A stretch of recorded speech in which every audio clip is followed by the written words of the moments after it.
the channel, Reverend Dr. J.W. Morrison, Theologist, New South Wales, Australia. Covert emotional incest.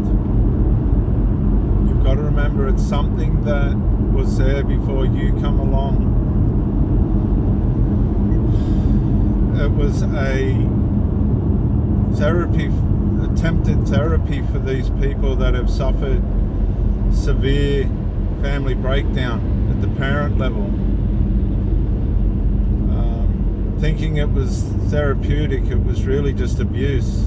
They didn't comprehend how bad the abuse was because it made them feel better about themselves.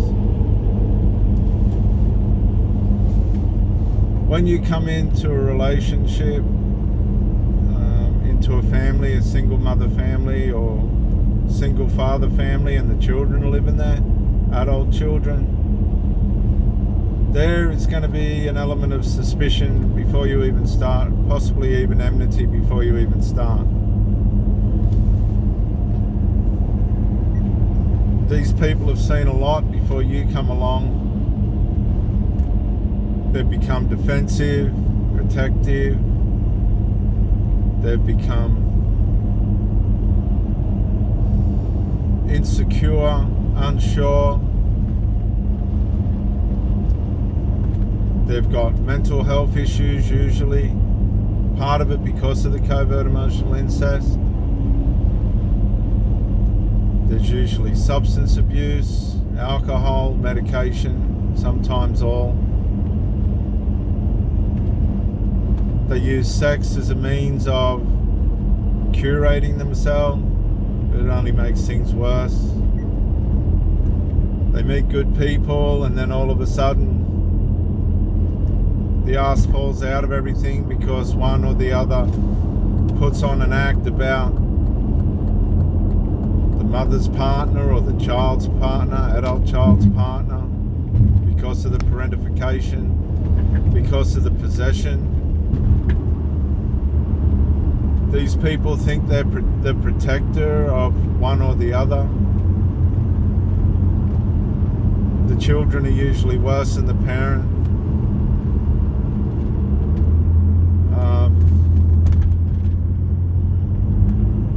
And you'll be on the back foot before you start. It doesn't matter who you are or what you are.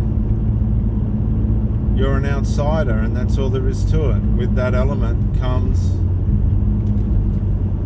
the protective aspects of the family members until you prove yourself.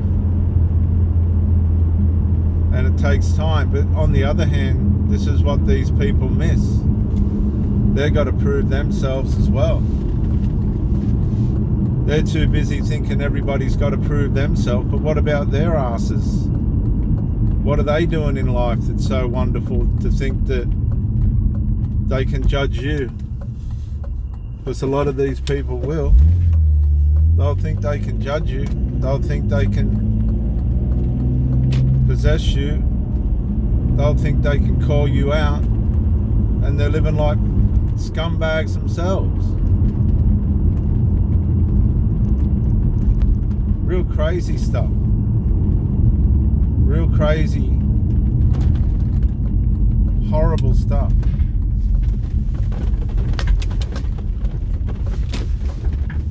Real destructive shit.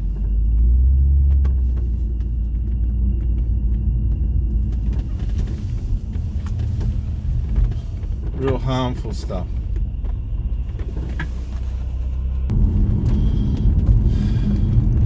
So there's a lot going on. There's a lot going on for these people. And once you're involved, you have to have all your patience and tolerance available. Because depending on what type of quality of person you are, these people might not never have somebody like you cross their path again.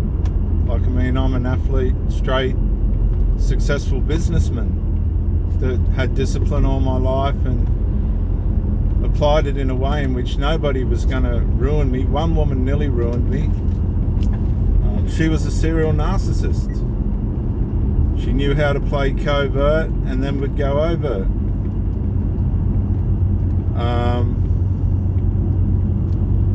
And then she nearly got me. Only that my goodness and kindness towards her gave her opportunity to show mercy. Because once these women, see, I married that woman. I wanted to have a lifelong relationship with somebody. The woman before her wouldn't get married. She was a Christian woman. She wouldn't get married. So I met this other woman, and she was up for it. Didn't pay off, but when you want to do the right thing, that marriage was ruined by covert emotional incest as well.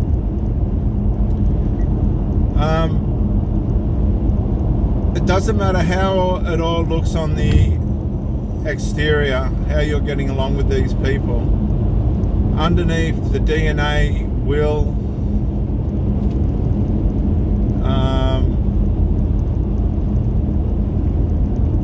affect you. It will come into enmity with you.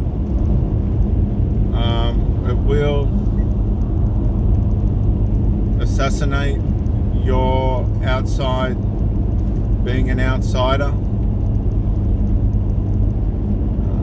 And the way in which covert emotional incest works, these people know that the family member needs someone for company. But what a lot of them are used to is someone coming along and dying in the arse.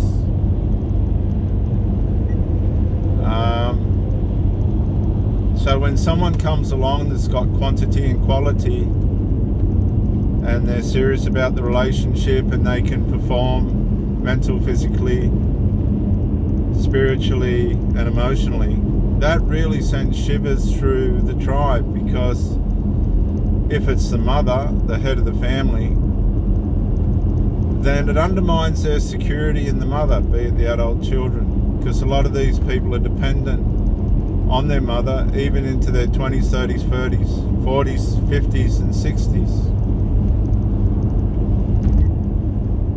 And so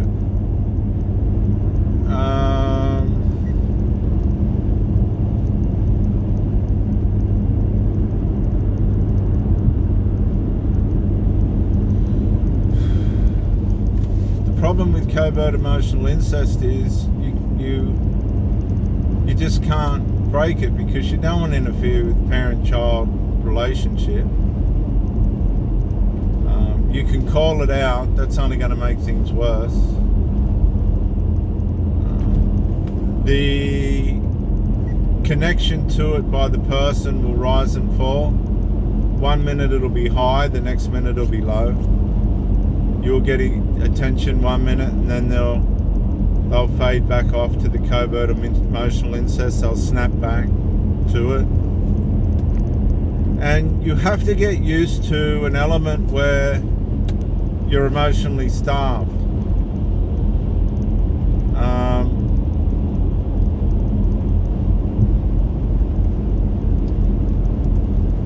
And that's hard, because it really starts to affect your mental health. And you begin to start to deteriorate in your mental health. This is what it does. Because there's big gaps in the relationship, and you're wondering what's going on. And the unresolved, once it's been exposed, these people know you're aware of it.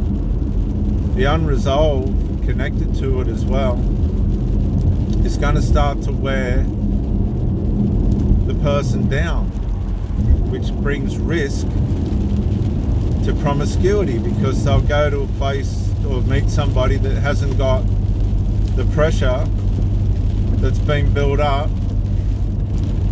between you and them, trying to deal with the covert emotional incest. So they find somebody else that's not in the relationship at that depth, isn't aware of what's going on,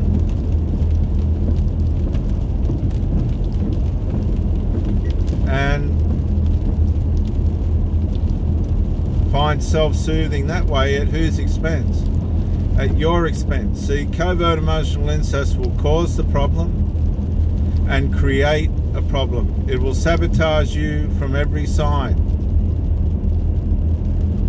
It will sabotage you at every end.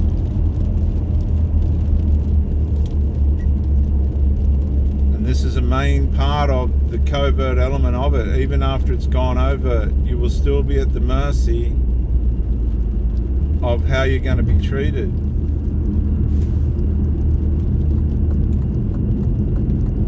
Unfortunately.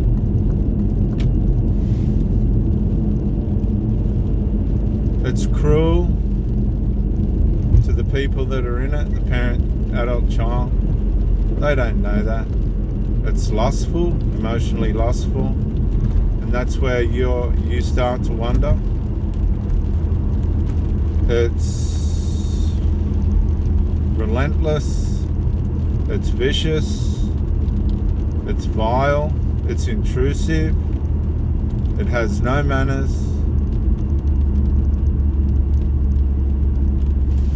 It's lethal, it's harmful, and if you find yourself on the end of it,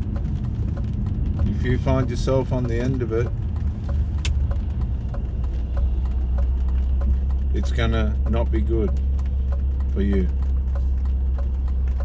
These people are abused by each other in the background. They're getting on 1 minute, they're fighting the next. It's all emotional. It's an emotional roller coaster. If you're a fly on the wall, the sadness that you would see and the trouble that you would see would make you cringe and wonder, what the hell have I got myself into? And you want to care. You really do want to care. But it's hard to care because the opponent, the triangulated person that's been allowed to come in and triangulate the relationship, the child of the parent, depending on what position you are as the third person, the outsider, they're going to make you an opponent. They're going to try and assassinate your character, undermine your person. They're going to try and demasculinize you and defeminize you if you're a girlfriend of one of these.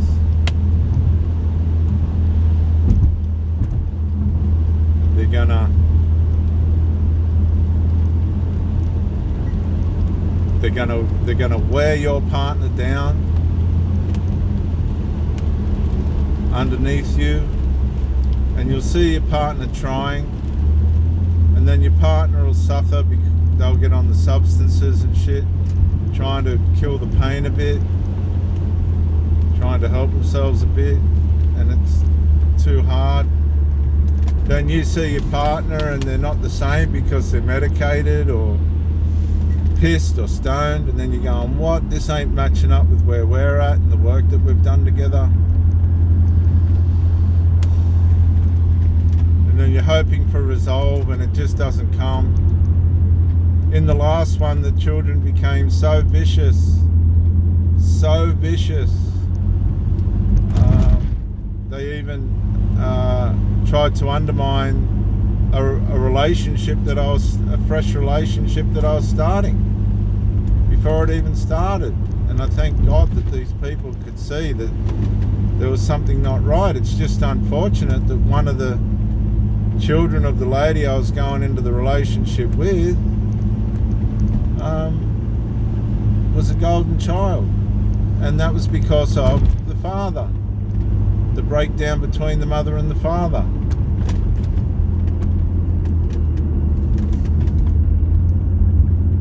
I've seen a lot of sadness.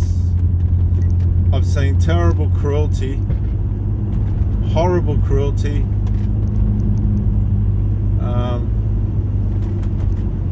interference of proportions that you could not imagine to try and destroy the relationship. abuse, mental abuse, to try and wear the person down to get out of the relationship.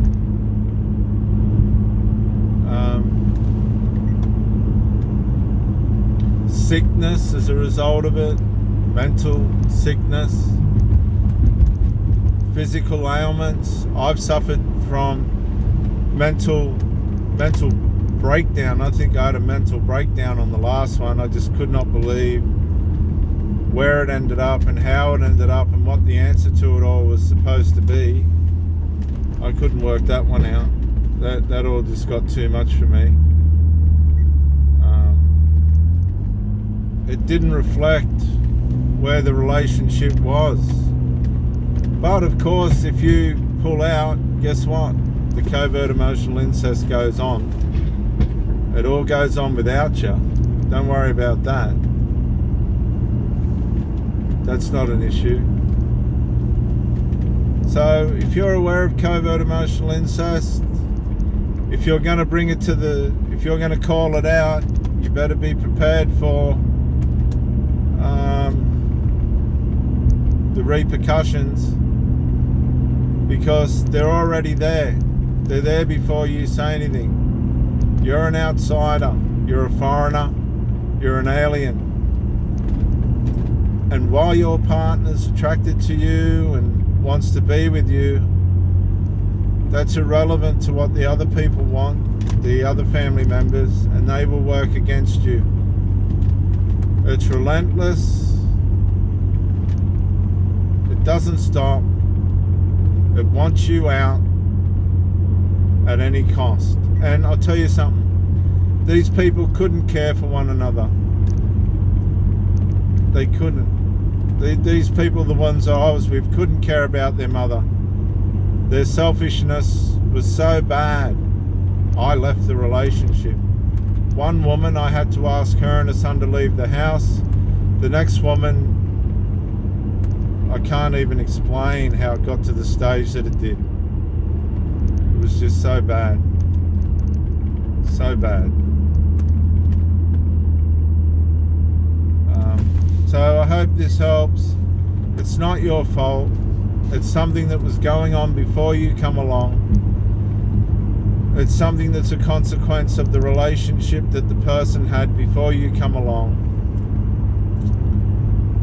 You're going to have to think of yourself, focus on your mental health, your physical health. Bring it to the attention of the person that you're with. If they want to accept it as a legitimate complaint, then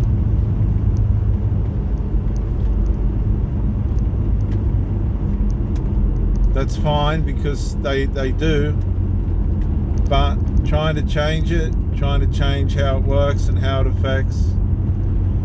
Really, you know, I had a terrible situation with the last person I was with. It wasn't her fault. It really wasn't. But she was the one that needed to fix it. It was her kid, not mine. I got 5 of my own. And I sought counsel on it several times just to make sure that I was dealing with it the right way, because I felt like this kid was trying to demasculinize me. But I thought, I'm not here to contend with this idiot. I don't even know what they're on about.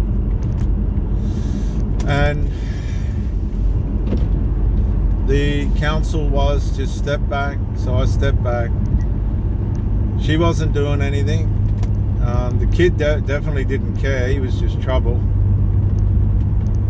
Narc. Because he was too close to his mother. And she was too close to him. And so I just wore out with it in the end. I didn't think the solution she come up with was fair or probable. But that gave her an excuse to say, well, at least I tried. Well, yeah, make me laugh. And unfortunately, I became so oppressed with it all and so contrary to where I thought we were, I gave in the end and asked her to go as well. You have to be strong, stoic. You have to be able to read situations for what they are. And if you're in a situation where your mental health is suffering and it's not conducive to you, it's not productive for you, it doesn't matter what the problem is. You need to leave that relationship. You'll be doing that person a favor, because you'll be sending a message to them that is, this ain't right and this ain't fair. And you will end up on your own while you're doing this stuff. And they do. They just keep going through the numbers. But what happens is, a lot of people are too worried about what these people will do next. They'll just find somebody else. Doesn't matter. They won't find you again, you won't find them again. That's life. That's how it works. You have to accept that. But I will say this, karma is over our shoulders, and if we really haven't treated the person that we were with the right way, guess what? Just works out coming back. So be good, try and do the right thing. If somebody's wearing you out, it's just a matter of how long you can hold on for. If that person can't see that you're trying to, give them a decent life without any trouble or pain, with reliability and faithfulness and confidence and strength and power, then let them find somebody else. You've been taken for granted, and that's all there is to it. Accept it. Forget about your ego, forget about your loyalty, forget about your faithfulness. Their loyalty and faithfulness bind is with the covert emotional incest and possibly the new person that they've started talking to before you left. This happens as well, because covert emotional incest will wear on their inability to want to resolve, so they'll go somewhere else. You have to accept this as well. It's real, it's harmful, it's rampant, and you need to deal with it swiftly. Reverend Dr. Dave W. Morrison, theologist, Central Coast, New South Wales, Australia. Bye for now.